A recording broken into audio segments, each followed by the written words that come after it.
Nous allons lire du livre de Saint Luc, chapitre 12 et verset 54. Jésus disait aussi à la foule, « Quand vous voyez un nuage se lever à l'ouest, vous dites aussitôt, il va pleuvoir. Et c'est ce qui arrive. Et quand vous sentez souffler le vent du sud, vous dites, il va faire chaud. Et c'est ce qui arrive. Hypocrite, vous êtes capable de comprendre ce que signifient les aspects de la terre et du ciel, alors pourquoi ne comprenez-vous pas le sens du temps présent? Pourquoi ne jugez-vous pas par vous-même de la juste façon d'agir? Si tu es en procès avec quelqu'un et que vous alliez ensemble au tribunal, efforce-toi de trouver un arrangement avec lui pendant que vous êtes en chemin. Tu éviteras ainsi que ton adversaire ne te traîne devant le juge, que le juge ne te livre à la police et que la police ne te jette en prison. Tu ne sortiras pas de là, je te l'affirme, tant que tu n'auras pas payé ta dette jusqu'au dernier centime. En ce temps-là, quelques personnes vinrent raconter à Jésus comment Pilate avait fait tuer les Galiléens au moment où ils offraient des sacrifices à Dieu. Jésus leur répondit, « Pensez-vous que ces Galiléens ont été ainsi massacrés?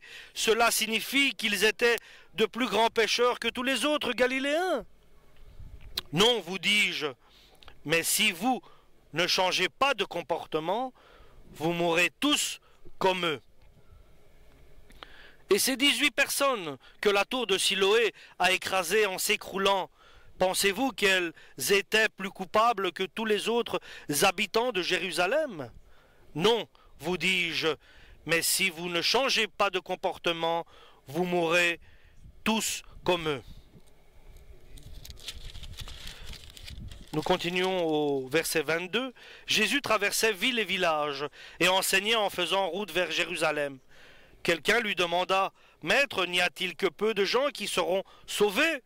Jésus répondit, « Efforcez-vous d'entrer par la porte étroite, car je vous l'affirme, beaucoup essayeront d'entrer et ne le pourront pas.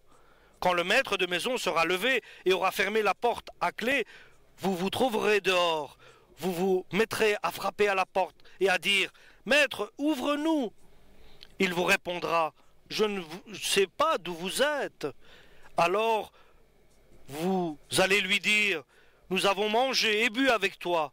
Tu as enseigné dans les rues de notre ville. » Il vous dira de nouveau, « Je ne sais pas d'où vous êtes. Écartez-vous de moi, vous tous qui commettez le mal. » C'est là que vous pleurerez et grincerez des dents, quand vous verrez Abraham, Isaac, Jacob et tous les prophètes dans le royaume de Dieu, et que vous serez jetés dehors. Des hommes viendront de l'Est et de l'Ouest, du Nord et du Sud, et prendront place à la table dans le royaume de Dieu. Et alors certains de ceux qui sont maintenant les derniers seront les premiers, et d'autres qui sont maintenant les premiers seront les derniers. À ce moment-là, quelques pharisiens s'approchèrent de Jésus et lui dirent, « Pars d'ici, va-t'en ailleurs, car Hérode veut te faire mourir. » Jésus leur répondit, « Allez dire à cette espèce de renard, je chasse des esprits mauvais et j'accomplis des guérisons aujourd'hui et demain, et le troisième jour, j'achève mon œuvre. Mais il faut que je continue ma route aujourd'hui, demain et le jour suivant, car il ne convient pas qu'un prophète soit mis à mort ailleurs qu'à Jérusalem. Jérusalem, Jérusalem, toi qui mets à mort les prophètes et tues à coups de pierre ceux que Dieu t'envoie. Amen. Pour la parole du Seigneur. Jésus, notre Seigneur, est venu apporter sa parole, la parole de Dieu, à Jérusalem, au peuple d'Israël. Il est venu prêcher. Il est de la descendance de David. Il est le Fils de Dieu par le Saint-Esprit. Et il a une mission bien spécifique. Il doit révéler le secret du royaume de Dieu aux hommes, surtout aux Israéliens, et de donner un enseignement qui dirige les hommes vers la bénédiction.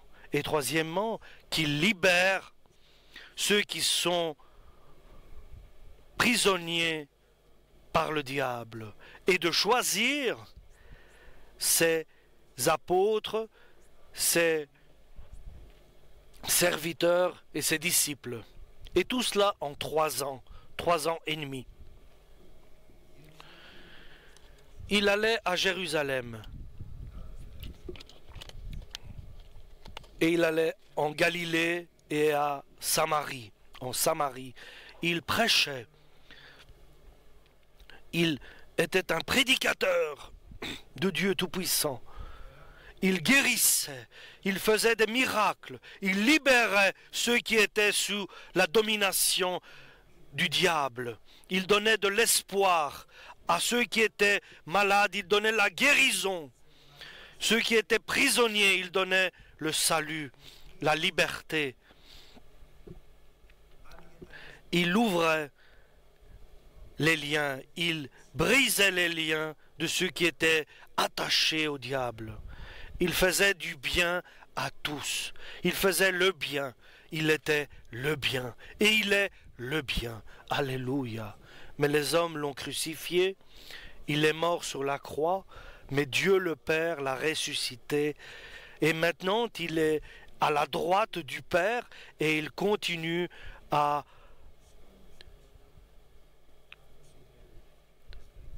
il nous aide. Et il est l'agneau qui a enlevé le péché du monde, qui a ôté le péché du monde.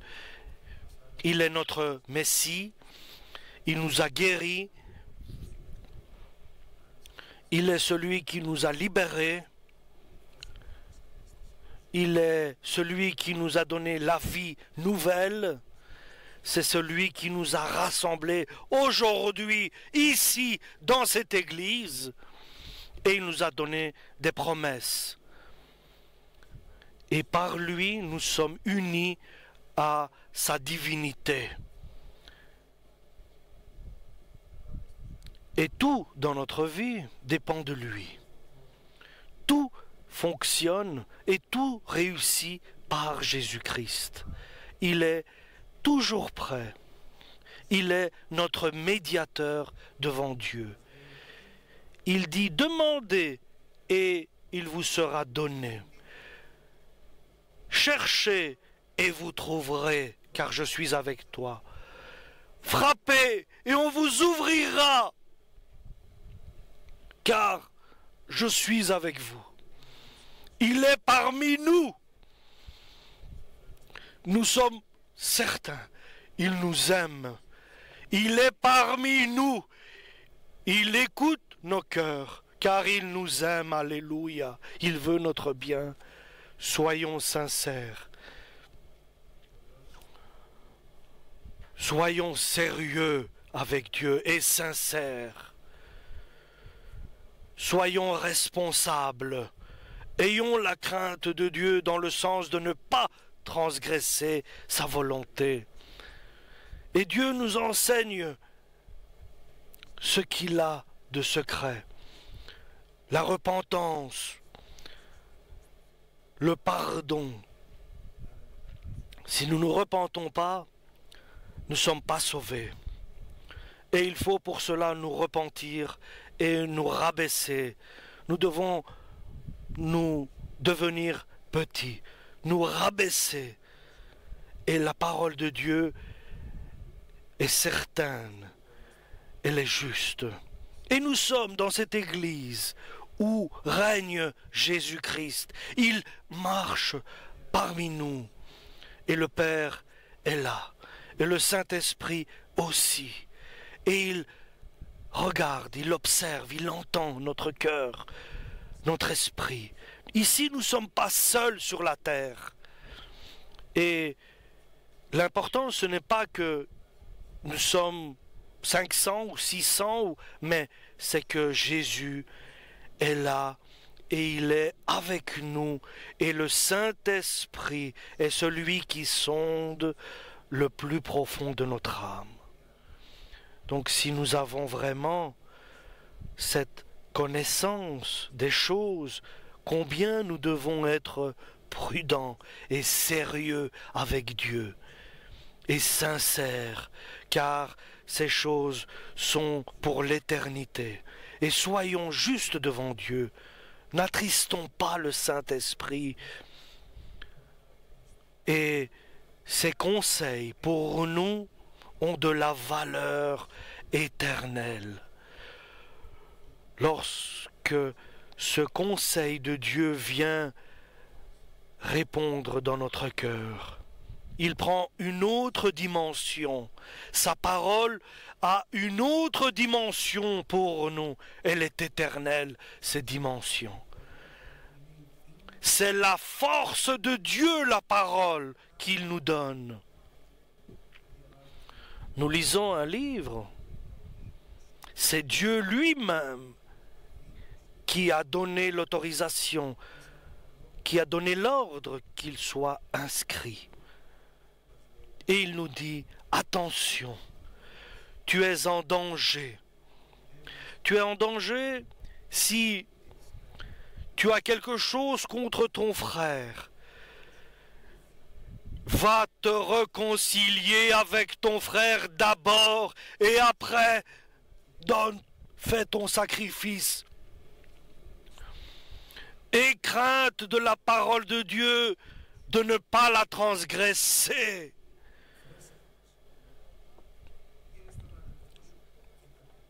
Va avec celui où tu as un différend. Trouve la juste valeur. Sois rabaissé. Pardonne. Pardonne tous. Pardonne à tous. Et rabaisse-toi devant Dieu, car sera ainsi accepté. Ta prière sera acceptée et ton approche vers Dieu sera acceptée. Car tu as quelqu'un qui est contre toi, tu as un différend avec une personne.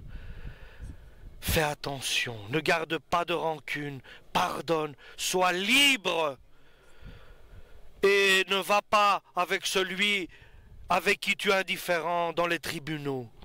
Mais essaye de te réconcilier, de trouver une entente. Car sinon, tu seras peut-être mis en prison si vous allez devant les tribunaux. Si tu as raison, suivant la justice humaine, n'oublie pas que la justice des hommes, Dieu nous dit, elle est comme un vêtement sale, un vêtement souillé. Oui, n'oublions pas cela, que la justice des hommes est comme un vêtement sale. Alors référons-nous à la justice de Dieu. Ne cherchons pas la justice dans ce monde. Et certains Galiléens étaient venus à Jérusalem pour faire des sacrifices. Et César et Pilate les avaient fait prisonniers et les avait massacrés.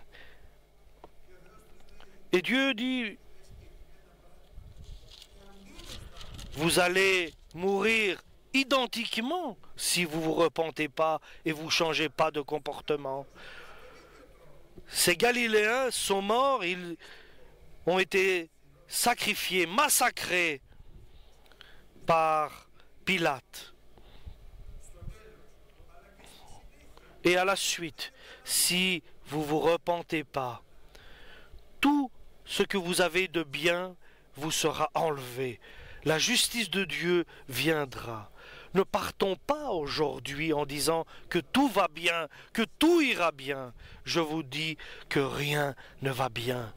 Seulement si nous nous repentons, Dieu va nous aider à avancer sur le parcours qu'il a préparé pour chacun de nous.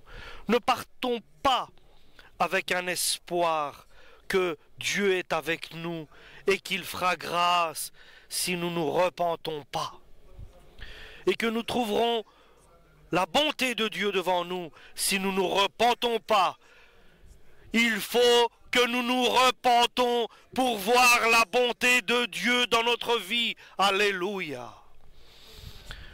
Nous ne pouvons pas jouer avec les choses sérieuses de Dieu en disant ce n'est pas grave, gloire à Dieu. Non, pas ainsi, chers frères et sœurs, mais Dieu est glorifié par notre rabaissement, par notre humilité. Alléluia. Et en demandant pardon à Dieu et aux hommes pour tout ce que nous aurions pu faire de mal, et demander la bonté et la grâce de Dieu. Aie pitié de nous, Seigneur, car nous sommes sans valeur, nous n'avons rien de méritant, nous n'avons aucun mérite. Alléluia. Orphecha.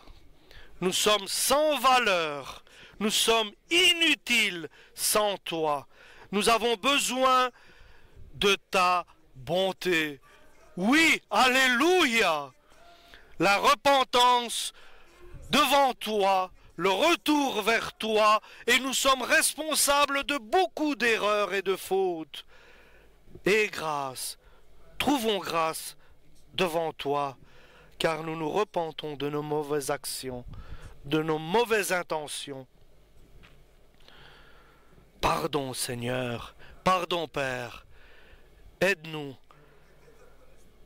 à marcher sur le parcours que tu as préparé. Aide-nous à ne pas être comme ces Galiléens qui ont été massacrés par Pilate. Parce qu'aujourd'hui, nous nous repentons devant toi, alléluia, et nous revenons sur ton chemin, comme les 18 sur lesquels est tombée la tour de Siloam. Ne croyez pas qu'ils étaient les plus pécheurs de tous pour que cette tour de Siloé tombe sur eux. Mais si nous ne repentons pas, nous serons ainsi anéantis. Et nous savons que Dieu nous a donné la renaissance. Dieu, par Jésus-Christ, nous a donné le Saint-Esprit.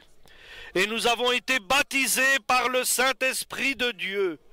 Et nous considérons que nous sommes différents des autres. Non, nous sommes moins que rien. Nous ne valons rien. Nous sommes sans valeur.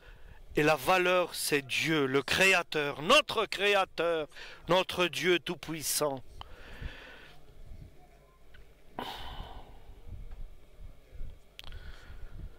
Je me souviens que mon père avait un figuier et nous y allons dans le champ où mon père avait un figuier et nous mangions des figues.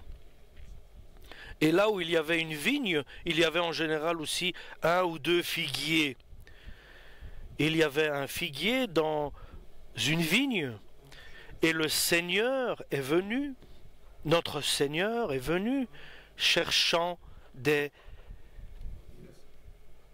figues dans une grande vigne où il y avait beaucoup de raisins.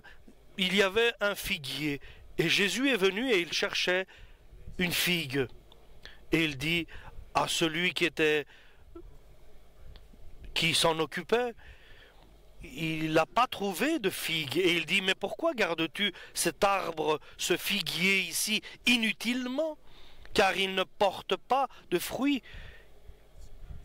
Et celui qui avait le champ dit mais laisse, je vais m'en occuper personnellement de ce figuier, je vais creuser autour et je mettrai de l'engrais, je vais l'arroser comme il faut, je prendrai soin d'elle et l'année prochaine il y aura des figues.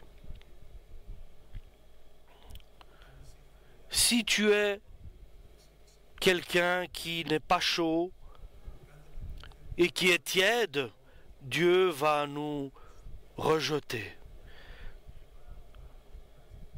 Il y a un chrétien qui est utile et un chrétien inutile. Soyons efficaces comme chrétiens. Ayons du bon fruit. Que le fruit qui soit de notre vie, c'est notre comportement. Qu'il soit comme la figue, qu'il soit bonne. Et que nous ayons du fruit dans notre vie. Nous ne soyons pas un arbre sans fruit. Et lorsque nous faisons quelque chose de bien, nous sommes fiers. Je jeûne 2 fois par semaine et je donne tout ce que j'ai, les 10% de ce que j'ai. Dieu dit, j'ai vu, mais j'ai eu pitié de toi. Car tu t'es vanté. Tu t'es vanté de ce que tu fais et ce n'est pas bien. Et si la 3e année après l'aménagement et l'attention de l'ouvrier sur le figuier ne donne rien, alors on peut le couper. Et nous savons qu'avec Jésus, il y avait un petit groupe qui était resté. Et quelqu'un lui a posé la question, est-ce qu'il y a peu qui seront sauvés pour venir dans ton royaume? Et Jésus a répondu, quelque chose qui est très important. Ne demande pas s'il y aura peu ou beaucoup qui seront sauvés, mais toi, efforce-toi. Efforce-toi d'entrer par la petite porte. Ceux qui sont prétentieux et ils ne pourront pas entrer. L'humilité te permet de passer par la petite porte.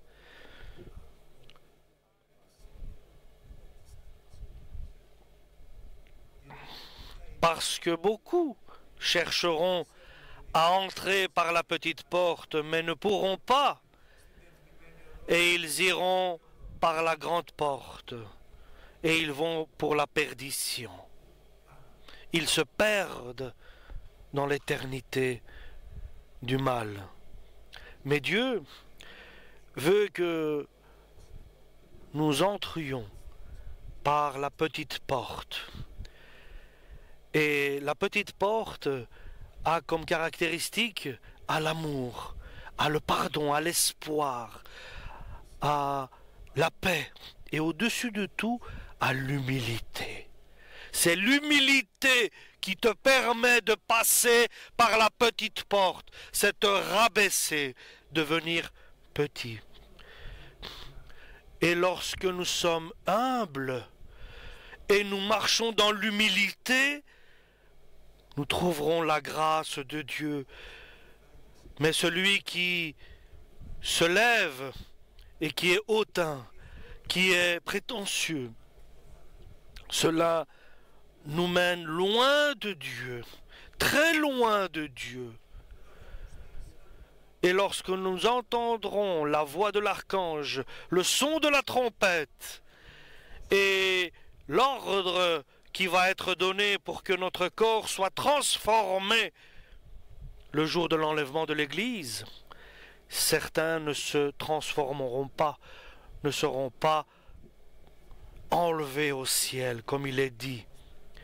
Ils ne se sont pas mis à genoux devant Dieu, ils ne se sont pas avancés vers Dieu avec humilité.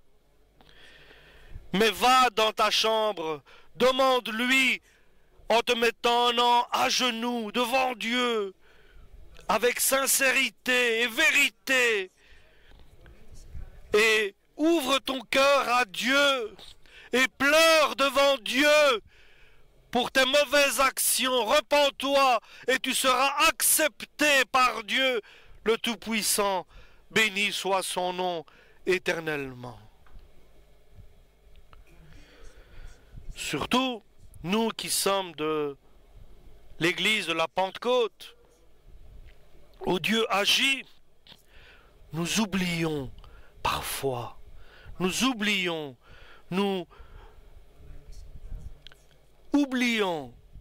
d'examiner notre être devant Dieu, devant le Tout-Puissant, devant la vérité, devant celui qui est la lumière, qui est la vie. Et Jérusalem est la ville de notre fête. Et ce sont des paroles vraies qu'il a dit. Jérusalem, Jérusalem, toi qui tues et qui lapides les prophètes envoyés de Dieu.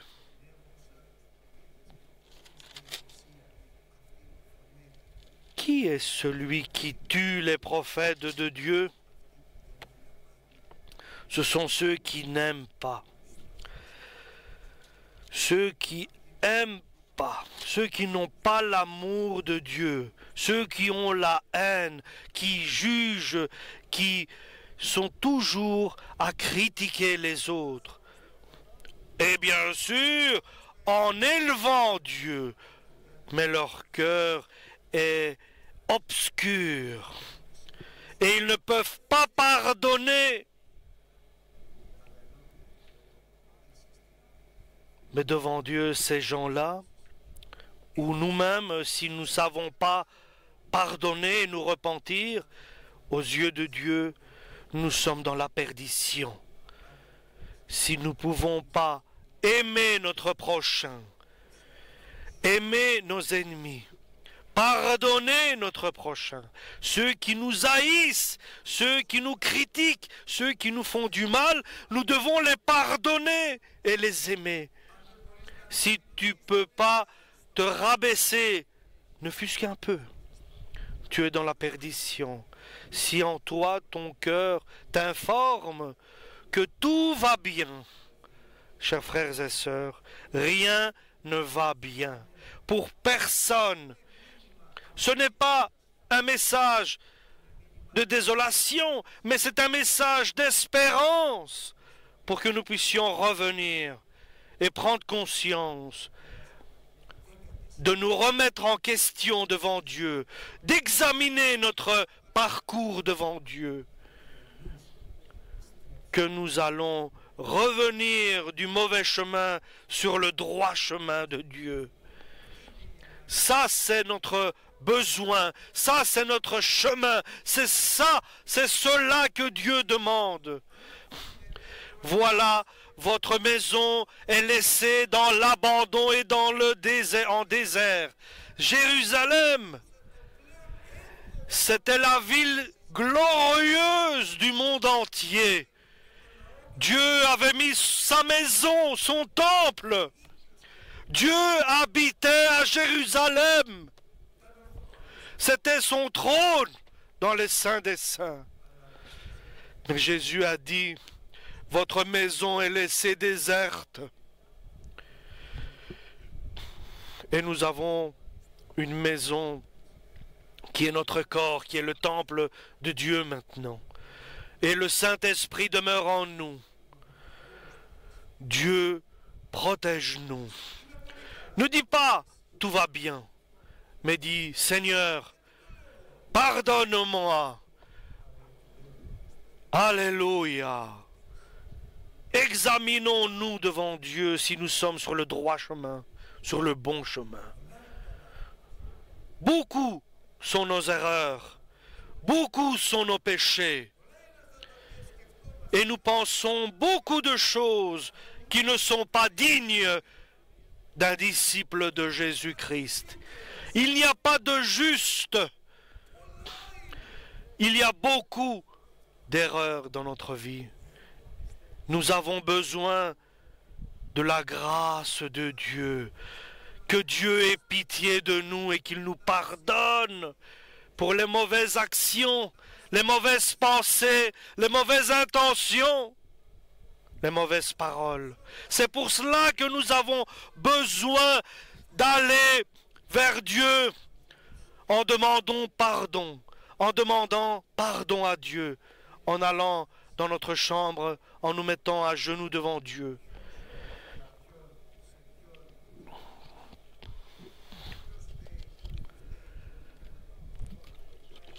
Ne cherchons pas qui est le coupable, qui accusait quelqu'un, c'est la faute de qui a fait quoi. Glorifie Dieu et demande pardon et pardonne ceux qui ont fait du mal à toi et pardonne et repens-toi pour le mal que tu aurais pu faire. Alléluia. C'est moi qui est fautif. C'est moi qui est fautif. Ne dis pas c'est la faute de l'autre, ou la faute de ceci, ou la faute de cela. C'est nous qui sommes responsables de nos actes. C'est nous qui sommes responsables de notre vie personnelle. Et je vois autour de moi des sauvages, des loups. C'est moi qui dois être corrigé. C'est moi qui dois revenir sur le droit chemin. Je ne dois pas critiquer, accuser, condamner les autres, mais je dois condamner ma propre personne, examiner ma propre personne, accuser ma propre personne et me corriger par Dieu. Alléluia. Revenons vers Dieu. Revenons vers Jésus-Christ, car nous sommes responsables de beaucoup d'erreurs. Pardonne-nous, Seigneur, et pitié de nous. Et pitié de nous, Seigneur. Alléluia. Je peux vous dire quelque chose. Ce que j'ai vécu, c'est nous qui sommes dans l'erreur et dans la faute. C'est toi qui es dans l'erreur et dans la faute. Ce n'est pas la faute de l'autre.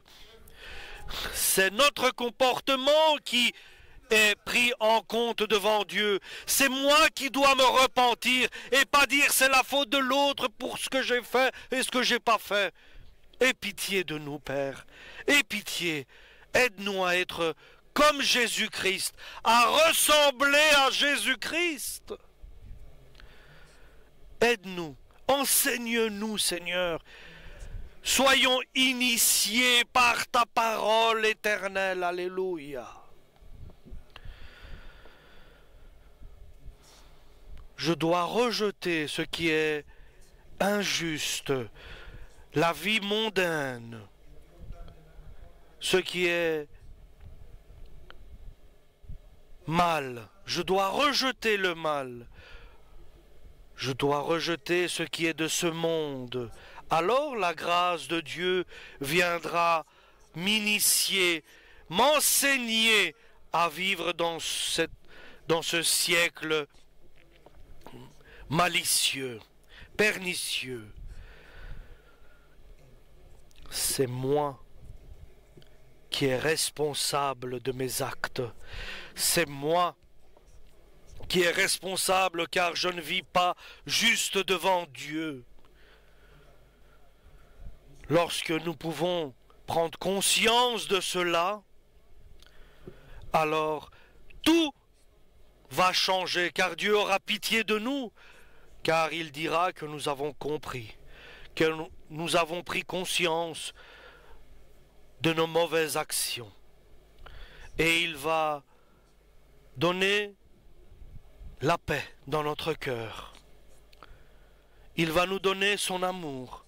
Le fruit du Saint-Esprit sera en abondance dans notre vie. Notre comportement sera comme Dieu le désire. La volonté de Dieu, c'est la vérité. Aide-moi à tenir le chemin que tu as préparé pour chacun de nous. Il n'y a pas d'autre chemin. C'est le chemin de la repentance et du pardon et de la reconnaissance de la mauvaise intention que nous aurions pu avoir. Et le chemin de la foi avec des œuvres de repentance. Alléluia.